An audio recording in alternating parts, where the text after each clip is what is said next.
Hey guys, what's up? It's Eric with Advanced Level Automotive. Welcome back to the channel. Today, we're back here at this car lot.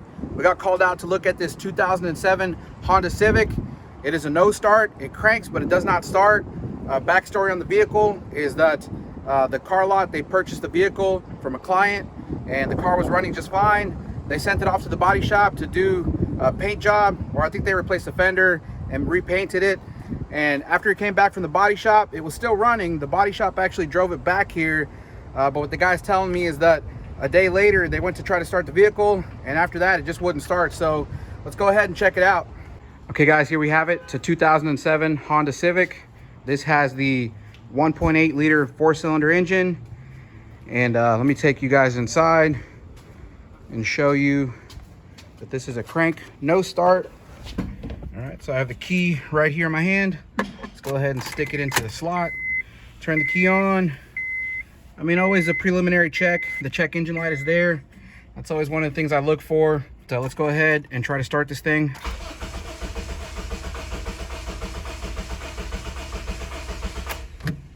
All right, so as you guys can see, it cranks, but it does not start. Now, the only other thing that I don't like, if you guys noticed, is the way this thing cranks. It's kind of got an odd rhythm to it. Listen to that again.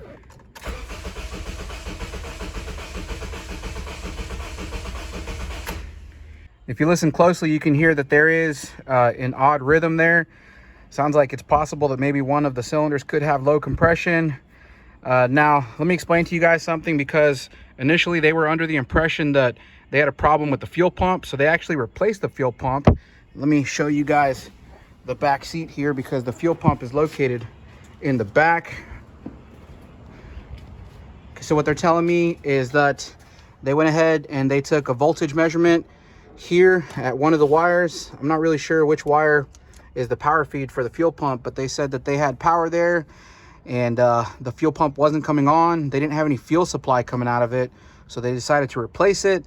But even after replacing it, the vehicle still would not start.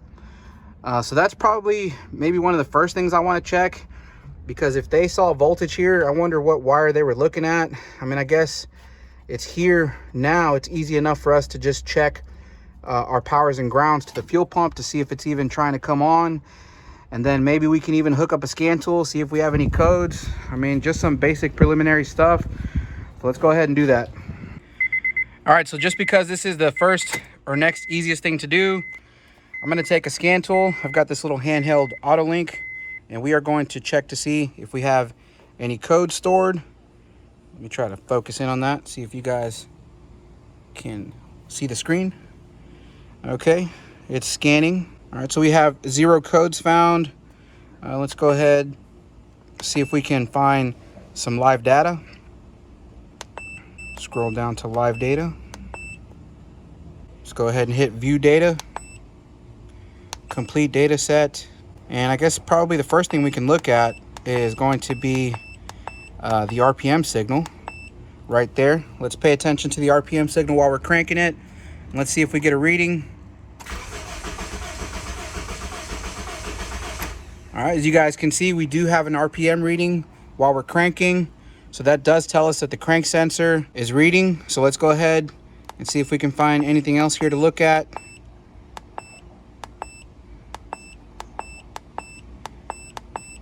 Really nothing out of the ordinary right off the bat. So I guess the next thing we can do is pull up a wiring diagram for that fuel pump and try to figure out why we have no fuel supply. All right, guys, so here at the computer, I've got the wiring diagram pulled up for the fuel pump control circuit. If you look right over here, you'll find the fuel pump, fuel tank unit, and 2 wires we're going to concentrate on is going to be the green wire. That's going to be our power feed. And there's this black wire, which is the ground. If you follow the power feed up, you'll see that that power feed comes from this PGM FI main relay number 2, which is located under dash fuse relay box. And so this is where the relay is housed. If you look at the relay, the switching side gets its power from this fuse number 2, which is a 15 amp fuse, which is hot in the on or start position. Then if you look at the control side of the relay, you'll see that it gets its power from this PGM FI main relay number 1, which in turn gets its power from this 15 amp fuse here, fuse number 19. So again, if we follow this power down to the PGM FI main relay number 2, you'll see it goes through the coil winding inside of the relay, comes out on this side, and goes to the ECM PCM. So this is going to control the fuel pump. The way the ECM does that is by grounding this circuit here. When it grounds this circuit, it's going to energize the coil winding in this relay. That's going to close the switch. That's going to allow power to flow from fuse number 2 out to the fuel pump. Then of course we have the ground here. So overall, looking at this setup, it's pretty simple, but we have to understand that this relay will not work unless this relay is working. So these two relays kind of work hand in hand, the main relay number 1 and the main relay number 2. So first things first, let's go ahead and move over to the fuel pump. Let's find our green wire. Let's check to see if we have power here during prime and during cranking. Then of course we're going to check our ground also. So let's go ahead and move over to the vehicle and do our checks. Okay, so moving back over to the vehicle, let me show you guys the setup that I have. So you can see I have the power probe right here. It is connected to the battery. And if you look right over here, I have my alligator clip piercing this green wire here. Now, if you look at this harness, you'll notice that there are 2 green wires. There's this dark green wire and the light green wire.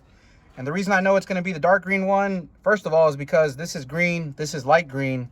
And second of all, if you look at the thickness of the wires, this one is thicker than this light green one. And the reason is because this thicker wire is going to need to carry more current than this thinner one. This thinner one more than likely is for the sending unit that's in the tank, and that does not need to carry as much voltage, or excuse me, amperage, as this wire does. So we know for sure this is going to be our fuel pump power supply wire. And again, we are pierced, and I have my power probe connected, and I'm going to go ahead and cycle the key on. But before I do that, I hope you guys are following along. Hopefully I explained to you why I'm attacking the fuel pump. And again, it's because the mechanic said that he disconnected this line and did not see any fuel coming out of the fuel pump assembly. And then he said that he checked the power and there was a power there. But again, I don't know which wire he was checking. I'm just double checking here. Again, they didn't see any fuel coming out of the fuel pump, so we're double checking this. Let me go ahead and cycle the key on. Let me reach over here. And I want you guys to pay attention to the power probe. I have it laying on the ground over there. Now, if you notice, when I cycle the key on, we should have a power feed, which is going to be like a 2-second prime. So let's go ahead and turn the key on. And we do have our power feed. You saw how it came on for 2 seconds and then went back off. That was our prime. Now I'm going to go ahead and crank the engine over.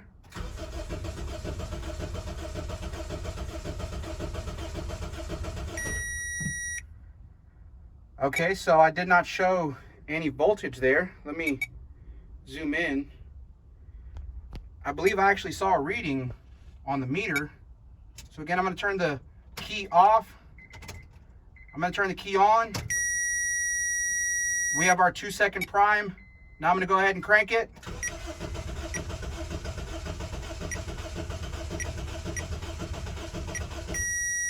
Okay, so as you guys can see, while I was cranking it, we were showing about 10 volts, but that was kind of a really weak voltage because it wasn't even enough to light the little red LED on the meter. That's how we know we have a good strong voltage, is if it beeps and it lights up red like it does during the 2-second prime. But in this case, it looks like we have a weak voltage or a weak power feed going to the fuel pump here, maybe indicating that there may be high resistance in the circuit. So let's go ahead, move back and attack either the fuse that feeds the fuel pump or the main relay. All right, guys, so moving back to the wiring diagram, just to quickly give you guys my thought process here. Now, we went to the green wire on the fuel pump and we found that we do have power getting here, but it's a weak power. So that means that there's high resistance somewhere in the circuit here. But at the same time, that also tells us a few other different things. Number one, that tells us that this relay is working. So if this relay is trying to send a power through here, that tells me that the computer is good because it's grounding this relay. And that also tells me that this relay is working because it's sending a power through here, and this relay is closing and it's sending a power through here. So even though we don't know exactly what's going on, we can eliminate a large part of the system here and concentrate mostly on this leg of the circuit. Now, what I can tell you from experience is that these main relays on these Hondas tend to have problems. So I wouldn't be surprised if we had high resistance in this connection or the contact inside of this relay. That's probably going to be one of the first things we're going to do.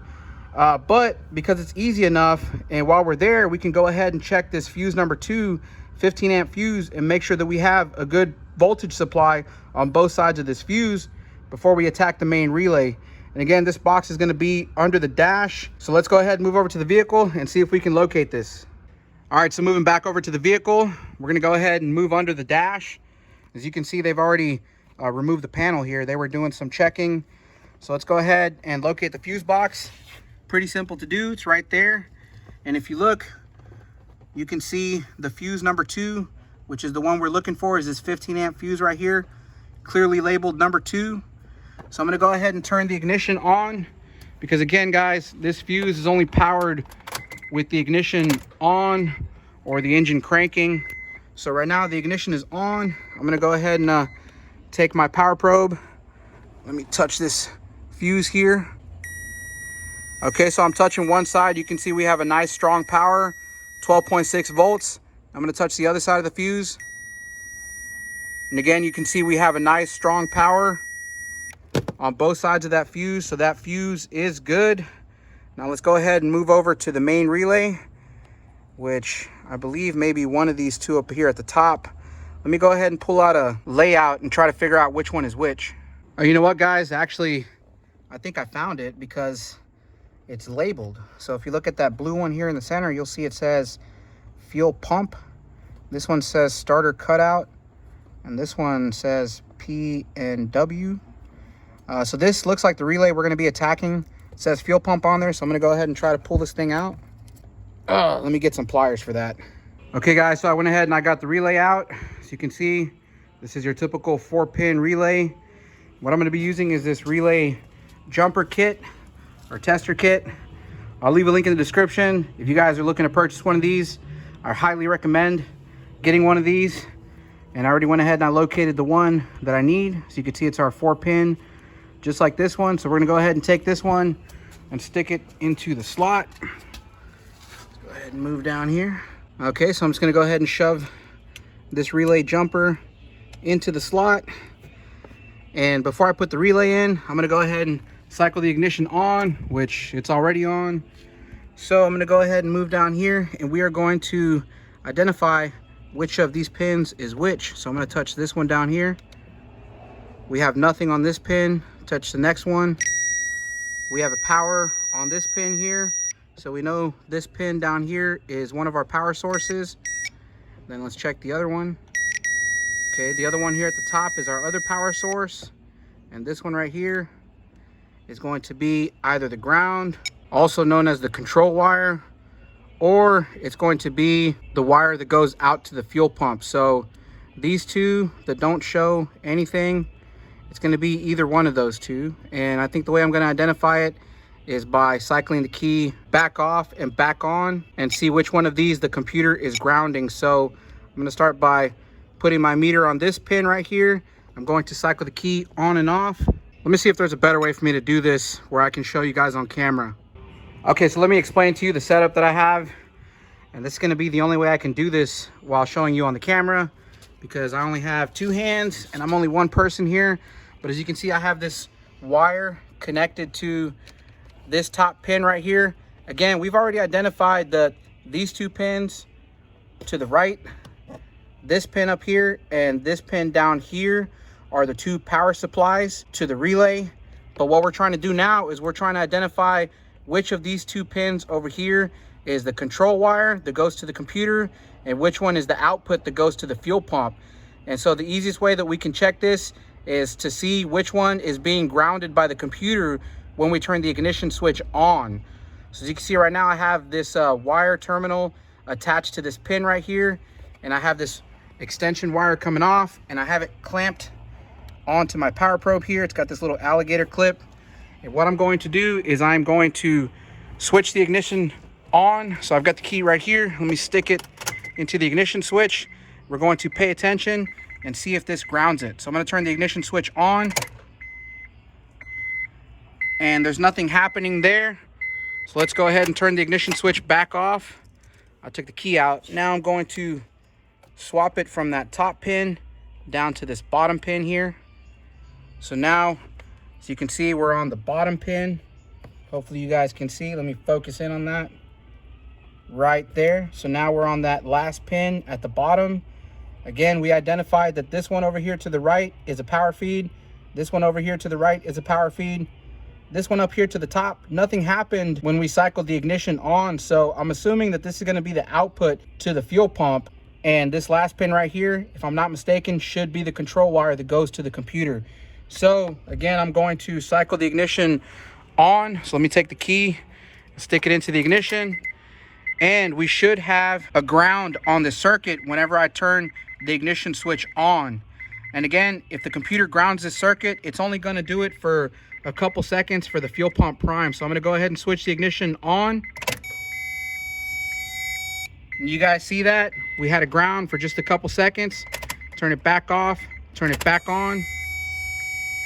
So that shows us that that is the control wire that goes to the computer on that relay. And this one here at the top is going to be the output to the fuel pump.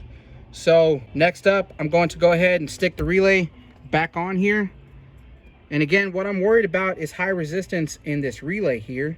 So what I'm going to do is I'm going to plug this relay back in.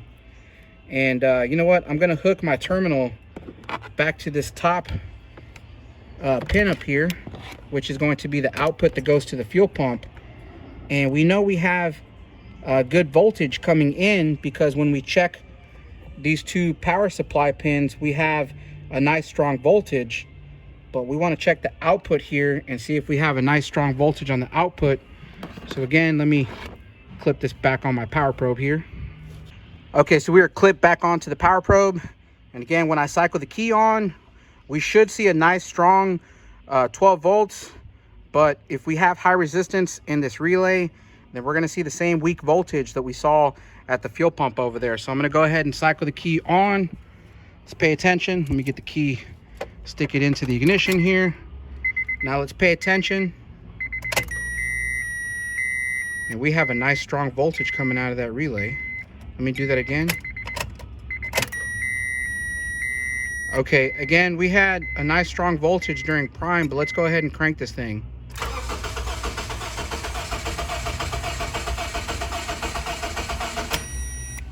Okay. So we have a weak voltage during cranking. I'm not really sure what to think right now. I think we should probably go ahead and check the ground on the fuel pump, see if that's maybe affecting it. So maybe we can go ahead and switch this over to the black wire here. Let me go ahead and pierce this black wire. Okay, so I've got the black wire pierced. Make sure I got a good connection. Yep. So I'm going to go ahead and put the meter back on it. We should have a ground here because this should be a ground at all times. So I'm going to go ahead and touch it. Ah, okay. Check that out. We don't have a ground. Let me double check my connection here. Yep, I've got a good, nice bite on that wire, but we still don't have a ground. Okay, so it looks like we have a ground problem. That's weird, but how is that affecting our power feed during cranking? Okay, I'm not really sure, but we know for sure we have a problem with the ground, so let's go ahead and try to locate it. Okay, so back at the computer, according to the wiring diagram, the ground that we were looking at or looking for is going to be ground G601, and we were able to pull up an image. So if you look here, G601, it says it's on the left side of floor. I'm not sure what that means, if it's on the front of the vehicle or on the back of the vehicle. It doesn't really give us a relative position inside of the vehicle, you know, showing us where this thing is really located. It just says the left side of the floor. And as you can see, several grounds connect to that same one ground location. So maybe it makes sense that if one of these is like a computer ground and the computer is trying to ground it during cranking, maybe that's affecting it. I'm not really sure, but let's go ahead and try to find this ground. Okay guys, so moving back over to the vehicle, it actually looks like that ground is located underneath the driver's side seat. So it looks like we're gonna have to remove this seat and then pull up the carpet to take a look at that ground. So we're gonna go ahead and do that right now. Gracias. Okay guys, so we now have a clear view underneath the seat. It looks like we should be able to maybe fold this carpet over. Let's see what we can do. Take a peek down here.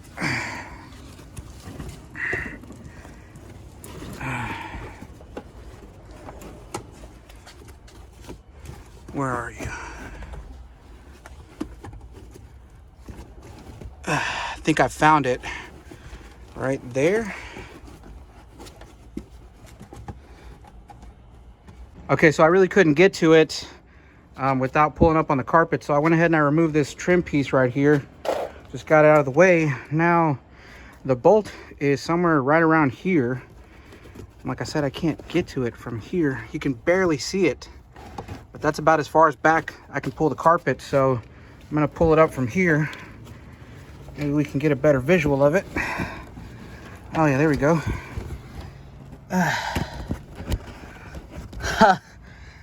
Look what I found. Is that? Okay guys, it looks like we found the problem. Make sure this connection is nice and tight.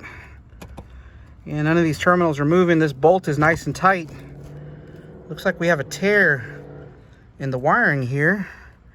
We have a couple grounds that are torn. Let me go ahead and peel off this electrical tape so we can see the damage a little bit better. Come on. There we go. Where's the other half of these? Oh, I feel them in here. There we go. There we go. There's where our wires got split right there. You guys see that? That's where our problem is. Huh. I wonder how that happened. I'm not really sure, but let's go ahead and repair these wires, get it back together, and see if this thing starts up. Okay guys, so I've got the wiring repaired. Let me show you real quick. So we have our ground here. You can see I went ahead and I repaired the two wires. Also, I double checked the other wires to make sure they weren't compromised. They were still good, so I just had to use a couple crimps to crimp the two wires back together. Now, let's go ahead and see if this thing starts. Or before we do that, let me move to the back. We still have our power probe connected, and we still have our test lead piercing the ground wire. So I'm gonna go ahead and just touch it with the power probe, see if we have a ground. As you guys can see, we have a nice good ground on that wire. Let's go ahead and move back to the front. Let me see if I can start this thing up. Get inside the vehicle. All right, so I've got the key right here. Let me go ahead and turn the key on. I can actually hear the pump come on this time. Now I'm gonna crank it. Bam, and we are running. Oh shit. Whoops. Looks like one of the lines came off. I don't think the mechanic actually clipped it on all the way because the fuel pump is not even fully installed. So let me re-clip this back into place. Make sure the clip is fully engaged. Okay, so we got that line back on there. I got the clip fully engaged. You know what? Just for giggles and grins, I'm going to pierce this green wire again, the power feed wire, and I want to make sure that we have voltage on this. Again, what we were seeing before is that we had a weak voltage. It's showing the ground because it's grounding through the pump. But again, if you guys recall, at first we had a strong voltage during the prime, but during cranking we had a weak voltage. So I just want to double check and make sure for future reference what I'm supposed to be seeing on that. So move inside, back inside the vehicle. I'm going to go ahead and put the key in the ignition. Let me focus you on the power probe. Now I'm going to go ahead and crank it.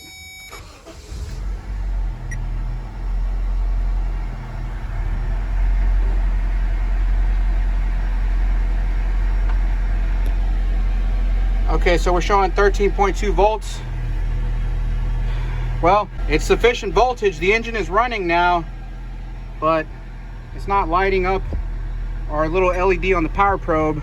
But this is what a working circuit looks like. So I'm not really sure what to tell you guys. Anyways, guys, I'm gonna go ahead and end off the video. There's actually a tropical storm coming through. It started pouring down rain. I was hoping to beat it, but looks like I'm gonna have to drive home in this rain.